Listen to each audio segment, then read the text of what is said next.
नमस्कार, जय गंगा मैया, जय हिमालय, जय उत्तराखंड। मैं सभी भारतवासियों को प्रणाम करती हूँ और सारे भारतवासियों को खुश और खुशहाली की प्रार्थना करती हूँ। आज परसों के अखबार में एक बहुत बड़ी एक न्यूज़ पढ़ी, जो कि मेरे को बहुत एक आत्मसंतुष्टि मिली है। आज सरकार भी मेरे ख्याल है हिमालय के बारे में जो है परसों मैं एक जो परसों अभी केंद्र सरकार वहाँ सुप्रीम कोर्ट के लिए एक हलफनामा दाखिल कर रहे हैं कि हिमालय की कैपेसिटी क्या है, हिमालय को जो है किस तरह से किया जाना चाहिए, उसके लिए जो है शोध का एक अखबार में देखने को आया। अभी तो मैं अखबार के माध्यम से देख रही हूँ और बड़ी खुशी की बात है। और आज मुझे खुशी इस बात की है कि आज सरकार को पता चल चुका है कि हिमालय किस तरह से होना चाहिए, हिमालय की जो है जो खुशहाली हो किस तरह से होना चाहिए, हिमालय की परिस्थिति किस तरह से होना चाहिए। इसलिए आज जो थोड़ा सरकारों ने सोचा ये बड़े सराहनीय है। और जो मैं पिछले 23-24 सालों से पूरी देश को, पूरे सरकारों को, पूरे बुद्धिजीवियों को ये आग्रह करते जा रही हूँ कि हिमालय को साइंटिफिक तौर पे नहीं शोध किया जाता। यहाँ के लिए जो है ना बहुत बड़े विद्वानों की ज़रूरत नहीं है, यहाँ के लिए जो है ना बहुत बड़े पढ़े लिखों की ज़रूरत नहीं है। हिमालय के लिए, हिमालय को जीने के लिए, हिमालय की परिस्थितियों को, हिमालय के जो वातावरण है, हिमालय की जो संस्कृति, हिमालय का जो सिस्टम है, उसके लिए जो है इमोशनल बहुत ज़रूरी है। इमोशनल के माध्यम से ही हिमालय को शोध किया जा सकता है। जो एक इमोशन जो हमारा हिमालय के प्रति होना चाहिए, उसके माध्यम से हम हिमालय की शोध कर सकते हैं, हिमालय को बचा सकते हैं। आज आप देख रहे हैं पूरे जितने हिमालय राज्य हैं, आज बड़ी खुशी की बात हुई कि पूरे 13 हिमालय राज्य हैं, उनके लिए जो है सरकार ने एक पहल की, एक शोध की बात करी है। तो मैं तो यही चाहूँगी कि स्थानीय जो लोग हैं, स्थानीय जो जीते हैं हिमालय को, इसके लिए बहुत बड़ी विद्वत्ों की ज़रूरत नहीं है। जो लोग इस हिमालय को जी रहे हैं, जिनको पता है कि हिमालय की जो है ना ये साइंटिफिक तौर पे जो है हिमालय को अब बनाया नहीं जाएगा, बिगाड़ा नहीं जाएगा, इसका एक अपना सिस्टम है। इसके लिए जो भावनाएं हैं, जो अंदर से इमोशनल है, वो होना बहुत ज़रूरी है। आज आप देख रहे हैं जगह जगह जो है कम से कम कई बहुमंजिली कोठियाँ बन रही। उस भूमि का पहले निरीक्षण नहीं किया जा रहा है कि यहाँ पे इस भूमि में कितनी कैपेसिटी है, कितना इसको जो है झेला जा सकता है। जबकि जो है ना बार बार हिमालय के लिए खतरे बताए गए हैं। 91 में जब भूकंप आएगा तब भी मैं ही थी एक जिसने वो भूकंप का भी जो झेला है। उस टाइम भी भूकंप के टाइम में क्या त्रासदी आई थी। और उसी टाइम एक जो है ना नैनीताल में एक बहुत बड़े साइंटिस्टों के साथ बैठक भी हुई थी कि हिमालय में किस तरह के भवन होना चाहिए, किस तरह की हिमालय की जो है जो भी पर्यावरण को बचाने के लिए, हिमालय को बचाने के लिए किस तरह की सुरक्षा होना चाहिए, उसमें जो है ना बहुत पार कर चुके हैं। उस टाइम एक बड़ा वो भी आई थी, एक बहुत बड़ा एक इशू बन गया था उस टाइम की भाई हिमालय में जो है ना बिल्कुल कम मात्रा में बनना चाहिए घर मकान, और बहुमंजिली कोठियाँ नहीं होना चाहिए। आज तो बड़ा दुख की बात है, 5-5, 6-6 मंजिले हमारे जो होटल बन रहे हैं। आज जो हम व्यवसाय ना देखें, आज हमें देखें कि हिमालय को हम किस तरह से सुरक्षित रखें और किस तरह से सुरक्षित हो। आज उस टाइम आज मेरे को वो याद भी आ रही है कि जब वहाँ पे हमारी बैठक हुई थी उसमें नैनीताल में, तो उसमें एक ये भी कहा गया था कि किस तरह की तकनीकी के घर जो है हिमालय में होना चाहिए। तो वहाँ पे जो है ना यही बात आई थी, बल्कि मैंने बोला था कि जो हमारे आज तक के इंजीनियरों ने जो घर बनाए, आज तक के हमारे पूर्वजों ने जो घर बनाए, और कितना बड़ा भूकंप आ जाए, कितनी बड़ी त्रासदी हो जाए, वो क्या होता था कि मिट्टी पत्थर के जो घर बनते थे, लकड़ियों के जो घर बनते थे, क्योंकि भूमि की जो क्षमता है वो उन चीज़ों को सहन करने की उस भूमि को ताकत है। भाई मिट्टी और पत्थर उसी ज़मीन के मिट्टी पत्थर हैं और पेड़ हैं जिससे जो ना घर बनते थे आज तक। और आज जो है जो रेत और कंक्रीट के जो एक बहुत बड़े बड़े विशाल जो है ना काया आज होटल बनाए जा रहे हैं।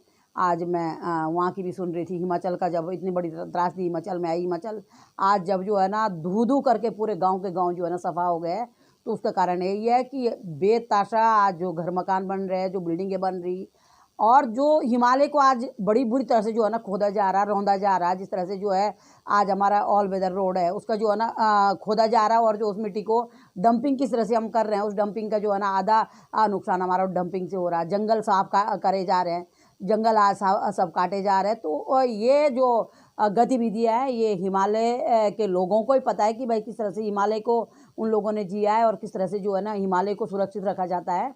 तो इसके लिए जो है ना बहुत बड़े शोध की ज़रूरत नहीं है। इसके लिए एक शोध यही है कि जिस तरह से ये हिमालय की भूमि जो है ना एक्सेप्ट करती है उसको, ये पर्यावरण को, ये इसको हमारी जो है ना, जो हमारा जो है ना अंधाधुंध, जो हमारे जो है ना भूस्खलन क्यों हो रहा है, अंधाधुंध हमारी कटिंग हो रही, पूरा हिमालय हमारा कट के नीचे आ रहा है, अंधाधुंध हमारा खनन हो रहा है। आज कई बार जो है ना देखने को, एक बागेश्वर में मैं पीछे एक वो देख रही थी, एक रिपोर्ट देखी थी मैंने अखबार में, और पूरा इतना सीधा मैदान, पूरे जंगल को वहाँ खनन किया जा रहा। तो हिमालय में अगर इस तरह की गतिविधियाँ होगी तो ये तो बर्दाश्त नहीं करेगा। हिमालय की अपनी एक नीति है और अपना एक सिस्टम है, अपना एक इको वो है हिमालय का। तो वो हम लोग जो है अगर उसके प्रति छेड़खानी करेंगे, अंधाधुंध विकास के लिए ठीक है, हम कहते हैं पर्यटन चले, लेकिन जो है ना पर्यटन ऐसा पर्यटन हो जिससे जो है ना विनाश ना हो। विकास जरूर हो लेकिन विनाश नहीं हो। आज आप देख रहे हैं कहीं ट्रेनें ले जाई जा रही हिमालय में, कहीं कुछ किया जा रहा, तो ये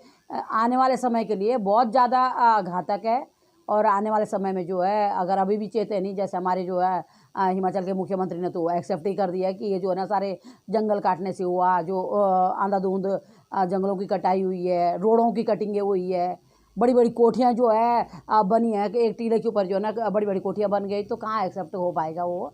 तो ये सारी चीज़ हमको देखना पड़ेगी। और अच्छी बात है सरकार जागी है, तो मैं तो यही कहूँगी हम जो है आज जो है ना ये लगा लो कि 23-24 साल हो गए, यही हम मेरी यही रही तब से कि उच्च हिमालय में जो है ना मानवीय जो हस्तक्षेप है वो नाम मात्र के लिए हो, और जिन लोगों का ज़रूरी है, मैं आज तक यही कहते आई हूँ, मैं डिफेंस के लोग हैं उनको हिमालय में जो है जाना चाहिए, फॉरेस्ट के लोग हैं उनको जाना चाहिए। इसके अलावा जो है ना जो हमारा अंधाधुंध हिमालय की तरफ जो है एक ट्रैफिक जाम होने लग गए, वो कतई हिमालय के लिए अच्छा नहीं है।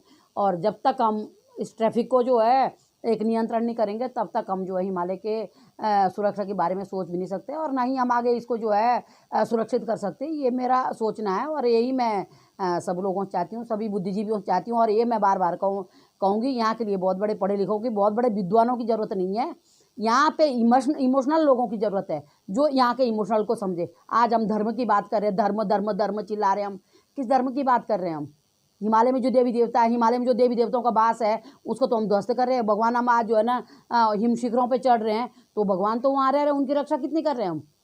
खाली हम आपस में मार काट करके जो है ना धर्म की रक्षा करने की बात कर रहे हैं, ये गलत बात है। हमको जो है हिमालय की रक्षा करनी होगी, तो हिमालय में उन देवी देवताओं के जो उनके साथ जो है एक बहुत बड़ा कुठारघात हो रहा है आज, जिनकी जो भूमि है देवभूमि, वहाँ तो हम जो है ना उल्टा सीधा करवा रहे हैं, और आज हम जो है ना एक दूसरे को मरवा कटवा रहे हैं धर्म के लिए आपस में। तो ये सरकार को ये करना पड़ेगा कि भाई आज जो देवभूमि है उसको बचाया जाए, किस तरह सुरक्षित किया जाए, और नाम मात्र के लिए जो है हिमालय में लोगों का आना जाना हो, और उसकी ये जो है ना बाकायदे एक सिस्टम बने, हिमालय नीति बने कि हिमालय में जो है किस तरह की जो है कहाँ पे ज़रूरत है, और कहाँ पे जो है आज बसें, परिवहन, आज जो गाड़ियाँ, आप ये आपको सोचना पड़ेगा। आज जो है ना हमारे गंगोत्री में एक दिन में जो है ना 1 लाख और 20,000, 30,000, 50,000 गाड़ियाँ जाएंगी, तो उतना धरती माता सहन नहीं करेगी, ये पक्की बात है। उसके लिए हमको थोड़ा सा अंकुश लगाना पड़ेगा। 12 मास पर्यटन चले, सिस्टम से चले, और एक संख्या हो, और संख्या भी निर्धारित किया जाए कि भाई हिमालय में जैसे हमारे केदारनाथ है, हमारे जो है ना जो भी हमारे जो है धार्मिक क्षेत्र है, आज तक लोग जो है 50 साल के बाद जो है मरने के लिए जाते थे कि चलो घर आ गए तो ठीक है, तो घर में भंडारा मनाएंगे, नहीं आए तो भोलेनाथ की शरण में हमारे प्राण छूट जाए, तो बहुत अच्छी बात है। तो आज मैं उस धर्म के भी बचाने की कोशिश करना चाहिए सरकार को, जो धर्म आज जो है मिटते जा रहा है, जहाँ पे वाकई देवी देवता रहते हैं, नीचे तो अब वही है कि मार काट रह रही। और इसी के साथ मैं बहुत बहुत स्वागत करती हूँ सरकार का इस फैसले का। और कुछ भाई लोग, कल जो है मैं गोपेश्वर से देख रही थी कि बुग्यालों की रक्षा के लिए कुछ एक टीम जो है 30 लोगों की टीम जो है ना बुग्यालों की रक्षा के लिए चली है। तो बात एक ही है, बात वहीं पे आती है, आज बुग्याल नष्ट हो रहा था, उसको कौन कर रहा? मानव। हमारी जो है ना जो ये अंधी दौड़ जो है ना हिमालय की ओर है, बुग्याल नष्ट उसी की ओर है, ग्लेशियर नष्ट उसी से हो रहे हैं, हमारे जंगल नष्ट उसी से हो रहे हैं। और आज तक दुख की बात यह है कि आज जंगलों से जानवर शहरों की ओर आने लग गए हैं। उसका कारण क्या है कि हम लोगों ने आज जो है ना जो जड़ी बूटियाँ जानवर खाते थे, आज उन जंगलों में उन जानवरों को लिए जड़ी बूटियाँ भी नहीं मिल रही, इसलिए वो शहरों की ओर आ रहे हैं, भूखे मर रहे हैं। हम लोगों ने तो जड़ी बूटियाँ भी खोद के ला दी। तो इसी के साथ मैं सरकार का बहुत बहुत आभार प्रकट करती हूँ कि कम से कम मेरे 25 साल की जो तपस्या, 25 साल से जो मैं हिमालय के लिए रो रही, हिमालय के राज्य की सुरक्षा के लिए रो रही, हिमालय की सुरक्षा के लिए रो रही, तो आज कहीं ना कहीं जो है सरकार जागी है, तो उसके लिए स्वागत करती हूँ मैं। और उसके लिए मैं यही फिर से कहूँगी एक बार, ना साइंटिस्टों की ज़रूरत है, ना विद्वानों की ज़रूरत है, ना ही किसी आईएएस की ज़रूरत है, यहाँ है तो इमोशनल लोगों की ज़रूरत है। इसी के साथ जय उत्तराखंड, जय हिमालय।